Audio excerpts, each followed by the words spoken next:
ಇದು ನನ್ನ ಸಹೋದರಿ ಅಕ್ಕ ವಿಜಯಲಕ್ಷ್ಮಿ ಮನೆ. ಅವರು ಕಳೆದ ಭಾನುವಾರ ಅವಳ ತಂಗಿ ಅಂದರೆ ನನ್ನ ಕೊನೆ ತಂಗಿಯ ಮಗಳಿಗೆ ಹುಷಾರಿಲ್ಲ ಅಂಥೇಳಿ ಬಾಂಬೆಗೆ ಹೋದರು. ಅದು ಹಾಸ್ಪಿಟ್ಲ್ ಹೋದು ಇದು ನೋಡಬೇಕು ಅಂತೇಳಿ. ಇದ್ರ ಮಧ್ಯೆ ಈ ಥರ ಘಟನೆ ನಡೆದಿದೆ. ಈ ಕಳೆದ ನವಂಬರ್ 20ನೇ ತಾರೀಕು ನನ್ನ ಅಕ್ಕನ ಗಂಡ ಬ್ರದರ್ನಿಲ್ಲ, ಈ ಯಾರು ಕಳ್ತನ ಆಗಿದೆ ಅವ್ರ ಮನೇಲಿರೋ ಯಜಮಾನರು ತೀರ್ಕೊಂಡ್ರು. ಸೊ ಇಂಥ ಸಂದರ್ಭದಲ್ಲಿ ಆ 1.5 ತಿಂಗಳಲ್ಲಿ ಅವ್ರ ಮಕ್ಕಳು ಹೊರದೇಶದಲ್ಲಿ ಇರೋದ್ರಿಂದ ಅವರೆಲ್ಲ ಬಂದ ಮೇಲೆ ಕಾರ್ಯಗಳು ಅದು ಇದೆಲ್ಲ ಮುಗಿಸ್ಕೊಂಡು ಹೋಗಿದ್ರು. ಈಗ 1 ತಿಂಗಳಿಂದ ಎಲ್ಲರೂ ಅವರವರ ಕೆಲಸಕ್ಕೆ ಅದಕ್ಕೆ ಹೋಗಿದ್ರು. ಈ ಮನೇಲಿ ಒಬ್ಬಟ್ಟಿಯಾಗಿದ್ದರು ನಮ್ಮಕ್ಕ. ಇದ್ರ ಮಧ್ಯ ನನ್ನ ತಂಗಿ ಬಾಂಬೆಯಿಂದ ಫೋನ್ ಮಾಡಿ ನನ್ನ ಮಗಳಿಗೆ ಈ ಥರ ಹುಷಾರಿಲ್ಲ, ಫ್ರೀ ಆಗಿದ್ದರೆ ಬರ್ತೀಯ ನೋಡು, ಒಬ್ಬಳೇ ಇದೆಯಲ್ಲ ಅಂತ ಕರೆದ್ರು. ಆ ಕಾರಣದಿಂದ ಇವರು ಒಬ್ಬಳೇ ಇದ್ದೀನಲ್ಲ, ಇನ್ನು ನಾನೇನು ಮಾಡೋದು, ಬರ್ತೀನಿ ಅಂತೇಳಿ ಕಳೆದ ಭಾನುವಾರ ತಂಗಿ ಗಂಡನ ಜೊತೆಗೆ ಅವರು ಬಾಂಬೆಗೆ ಹೋದರು.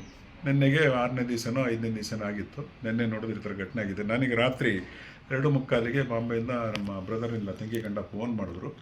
ಈ ಥರ ಪೊಲೀಸರೆಲ್ಲ ಫೋನ್ ಮಾಡಿದ್ರು, ಹಿಂಗೆ ಅಕ್ಕನ ಮನೆ ರಾಬ್ರಿ ಆಗಿ ಇದಾಗಿದೆ ಅಂತ ತೆಪ್ಟು ಹೋಗೋಕ್ಕಾಗತ್ತಾ. ಇಮಿಡಿಯೇಟಾಗಿ ಬಂದೆ. 3:15ಗೆ ಬಂದಾಗ ಪೊಲೀಸು ಇವರೆಲ್ಲ ಸಂಬಂಧಪಟ್ಟವ್ರು ಮಾತ್ರ ಇದ್ದರು. ನೋಡಿದಾಗ ಮನೆಯೆಲ್ಲ ನೋಡಿದ್ರೆ 2 ಬೆಡ್ರೂಮನ್ನು ಎಲ್ಲ ಓಪನ್ ಮಾಡಿದ್ದಾರೆ, ಬೀರುಗಳು ಓಪನ್ ಮಾಡಿದ್ದಾರೆ. ಎಲ್ಲ ಓಪನ್ ಮಾಡಿ ಒಂದಷ್ಟು ಆರ್ನಮೆಂಟ್ಸು, ಅಂದಾಜು ಅಪ್ರಾಕ್ಸಿಮೇಟ್ ಒಂದು 13 ರಿಂದ 14 ಲಕ್ಷ ರೂಪಾಯಿ ಬೆಲೆ ಬಾಳ್ತಕ್ಕಂಥ ಆರ್ನಮೆಂಟ್ಸ್ ಒಡವೆನ ಒಂದು 60 ರಿಂದ 70-75 ಸಾವಿರ ರೂಪಾಯಿ ಕ್ಯಾಶನ್ನು ತೊಗೊಂಡೋಗಿದ್ದಾರೆ. ಅಲ್ಲಿ ಬಟ್ಟೆ ಇತರೆ ವಸ್ತುಗಳು ಮೆಟೀರಿಯಲ್ಗಳೆಲ್ಲ ಚೆಲ್ಲಾಪಿಲ್ಲಿ ಎಲ್ಲ ಆಗಿ ಬಿದ್ದಿತ್ತು. ಸಣ್ಣ ಪುಟ್ಟ ವಸ್ತುಗಳನ್ನ ಏನು ಮುಟ್ಟಕ್ಕೆ ಹೋಗಿಲ್ಲ. ಅವರು ವ್ಯಾಲ್ಯೂಬಲ್ ಐಟಮ್ ಏನಿದೆ ಅದನ್ನು ಮಾತ್ರ ತಗೊಂಡು ಹೋಗಿದ್ದಾರೆ. ನಾನು ಬರೋಂಥ ಸಂದರ್ಭದೊಳಗೇ ಸಹ ಪೊಲೀಸ್ ಡಿಪಾರ್ಟ್ಮೆಂಟ್ನವರು ಈ ಫಿಂಗರ್ ಪ್ರಿಂಟು ಅದು ಇದೆಲ್ಲ ಮಾಡಿ ರೆಡಿ ಇದ್ದರು.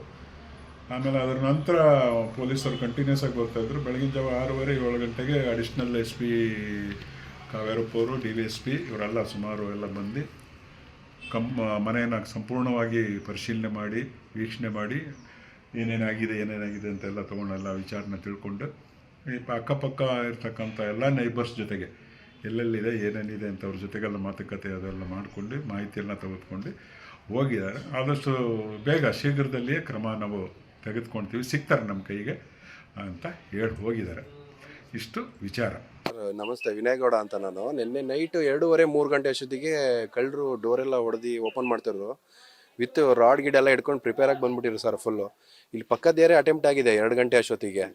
ಇಲ್ಲಿ 3 ಗಂಟೆ ಅಷ್ಟೊತ್ತಿಗೆ ನನ್ನ ಮಗಳು, ಸಣ್ಣ ಮಗಳಿದ್ದಾಳೆ ಮನೇಲಿ, ನೋಡೋಣ ಏನಾಗ್ತಿದೆ ಅಂತ ಹೊರಗಡೆ ಬಂದು ನೋಡಿದೆ. ರಾಡಲ್ಲಿ ಡೋರ್ ಸೆಂಟ್ರಲ್ ಲಾಕೆಲ್ಲ ಓಪನ್ ಮಾಡಿದ್ದಾರೆ. 2 ಬೀಗ ಹೊಡೆದಿದ್ದಾರೆ, ಸೆಲ್ಲರ್ ಹೊಡೆದಿದ್ದಾರೆ. 2-3 ಜನ ಇದ್ರು ಸರ್ ಆಲ್ರೆಡಿ.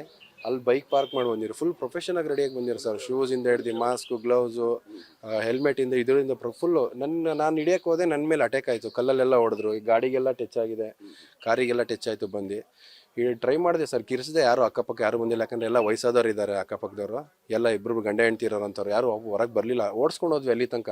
ಅಲ್ಲಿ ಪಕ್ಕದ ಏರಿಯಾನೂ ಆಗಿದೆ, ಓಡೋಗ್ಬಿಟ್ರು ಸರ್, ಕೈಗೆ ಸಿಗಲಿಲ್ಲ. ಪೊಲೀಸ್ ಏರಿಯಾ ಆಗಿ ಈ ಥರ ನಡೀತಾ ಇದೆ ಅಂದರೆ ರಿಟೈರ್ಮೆಂಟ್ ಪೊಲೀಸ್ ಅವರೆಲ್ಲ ಇದ್ದಾರೆ ಸರ್, ರಿಟೈರ್ಡ್ ಆಗಿರೋರು. ಆದರೂ ಈ ಥರ ಏರಿಯಾದಲ್ಲಿ ಅಫಿಷಿಯಲ್ ಏರಿಯಾ ಅನ್ಕೊಂತೀವಿ, ಡೆಡ್ ಎಂಡ್ ಮತ್ತು ಏರಿಯಾ ಇದು. ಈ ಬೀಗ ಹಾಕಿರೋದು ನೋಡಿ, ಬೀಗ ಹೊಡೆದು ಒಳಗೆ ಬಂದಿರು ಸರ್. ಈ ಥರ ಆಗಿದೆ. ಏನೂ ಆಗಿಲ್ಲ ಸರ್, ಜಸ್ಟ್ ಮಿಸ್ ಆಗಿದೆ. ಹೊರಗಡೆ ಬಂದಿದ್ದಕ್ಕೆ ಬಚಾವಾಗಿದೆ. ಅವರು ತಿರುಪತಿ ಹೋಗಿದ್ದಾರೆ ಹೊರಗಡೆ, ಯಾರೂ ಇಲ್ಲ ಮನೇಲಿ. ಅಮ್ಮ ಮಗ ಇಬ್ಬರೇ ಇರೋದವರು. ಈ ಥರ ಆಗಿದೆ ಸರ್ ಇಲ್ಲಿಗೆ. ಸರ್ ಎಲ್ಲ 30+ ಅಷ್ಟೇ, 25-30 ಇರ್ಬೋದು ಸರ್. ಎಲ್ಲ ಹುಡುಗರು, ಯೂತ್ಸು ಎಲ್ಲ ಹುಡುಗರು ಇದ್ದಾರೆ ಸರ್.